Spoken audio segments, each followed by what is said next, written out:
आता इतकं गोड बाळ झोपल्यानंतर तिला उठवायची इच्छा तरी कशी होईल. तिला तसंच ठेवलं. माझं पार्सल आलं होतं काल, ते मी ओपन केलं.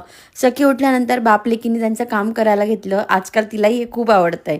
नंतर तिला छान तयार केलं. तीच आम्हाला सांगत होती की चला लिफ्टमध्ये.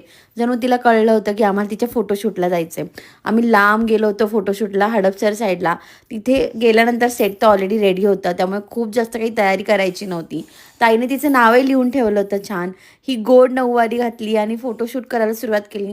आम्ही सगळे खूप मेहनत करतो तिच्या फोटोशूटला, कारण तिचे फोटो पण खूप गोड गोड येतात. आणि ही दीदी तर नेहमी येते सखीच्या फोटोशूटला, खास तिला हसवायसाठी. तिचा ड्रेस चेंज केला, तिला हा छान ड्रेस घातला.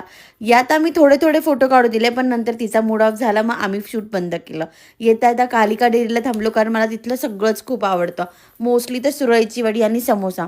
मग तो खाल्ला. घरी आल्यानंतर छकीने छोटी झोप काढली आणि ती प्रॉपर चार्ज झाली. मग मस्ती सुरू झाली, कंबर हलवणं, किचनमध्ये पप्पाला बघणं सगळं सुरू होतं.